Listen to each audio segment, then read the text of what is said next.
M3 क्या है, जिसमें M1 तो इंक्लूड होगा, मतलब कि currency and coins plus demand deposit of commercial bank plus other deposit by RBI, ये तो इंक्लूड होगा ही होगा M1। और साथ में net time deposit in the bank भी इंक्लूड होगा। Time deposit is also called the fix deposit, आपने सुना होगा, जो फिक्स डिपॉजिट हम बैंक में जमा करवाते हैं जो लॉन्ग टर्म के लिए होते हैं। फिक्स डिपॉजिट भी दो तरह के होते हैं, जैसे कि एक तो यहाँ पर हमें पर मंथ इंटरेस्ट मिलता जाता है, या फिर हम 5-6 साल के लिए फिक्स डिपॉजिट करा देते हैं और हमें वो डबल करके पैसा मिलता है, that is called the fix deposit. तो M1 तो आएगा ही, साथ में हमारा fix deposit in the banks भी, net time deposit in the banks भी M3 में इंक्लूड हो जाता है। यहाँ से शुरू होता है उनका ब्रॉडर कंसेप्ट। अभी जब हम दोनों पढ़ रहे थे M1 और M2, ये क्या था, हमारे नैरो कंसेप्ट थे, लेकिन जो M3 है वो हमारा ब्रॉडर कंसेप्ट है। ठीक है, वो है मनी सप्लाई का सबसे ब्रॉडर कंसेप्ट हमारा M3 और M4 होता है। ठीक है, इसे क्योंकि ये लीस्ट लिक्विड होता है, लिक्विड होते हैं लेकिन थोड़ा लिक्विड होता है, मतलब कि ऐसा नहीं कहा जा सकता कि कैश नहीं है, कैश है, लेकिन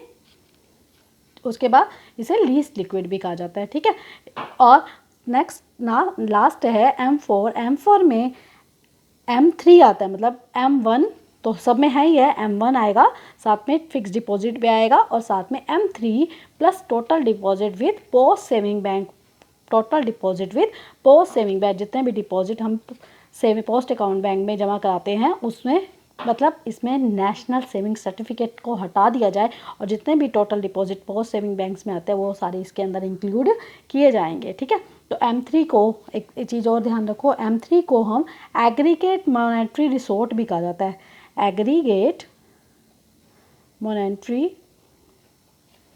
रिसोर्ट भी कहलाता है। ठीक है, it is also known as the, आपका वो क्वेश्चन आ सकता है MCQs में आ सकता है, what is the aggregate monetary resort, M1 M2 M3 and M4, option is M3, C is आपका करेक्ट आंसर है।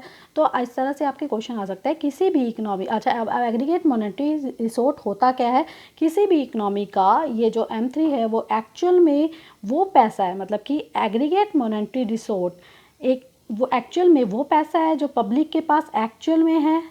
ठीक है, और अभी है, इसलिए उसे एग्रीगेट मॉनेटरी रिसोर्ट कहा जाता है। जो हेल्ड अप है, मतलब कि अभी पब्लिक के पास एक्चुअल में अभी पड़ा है, ये नहीं है कि हाँ किसी से लेना है, उधार लेना है, या किसी से हमने कुछ लेना है, तो aggregate monetary fund M3 is a aggregate monetary fund. अच्छा, दोबारा से एक फटाफट रिवाइज कर लेते हैं। 4 कंसेप्ट हैं मेजर्स मनी की सप्लाई के, M1 M2 M3 and M4।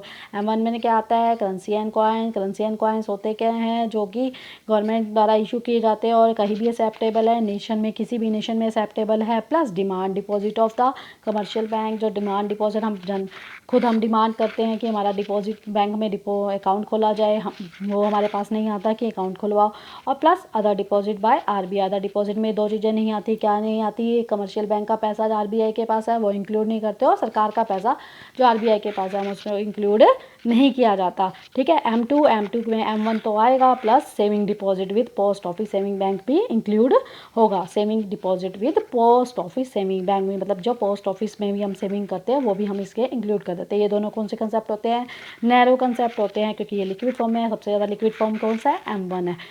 Third one is M3 में M1 तो आएगा ही आएगा, प्लस फिक्स डिपॉजिट आ जाएगा जो बैंक द्वारा, यहाँ से हमारा नैरो कंसेप्ट शुरू हो जाता है। पहले हमारा नैरो कंसेप्ट नहीं, हमारे ब्रॉडर कंसेप्ट शुरू हो जाता है, पहले हमारे नैरो कंसेप्ट चल रहे होते हैं। नेक्स्ट इज M4 को M3 plus total deposit with the post saving bank, इसमें क्या है, नेशनल सेविंग सर्टिफिकेट नहीं आता, बाकी सारे के total deposit with post saving bank इसमें इंक्लूड होते हैं। M3 is also called the aggregate monetary resort. ठीक है, ओके।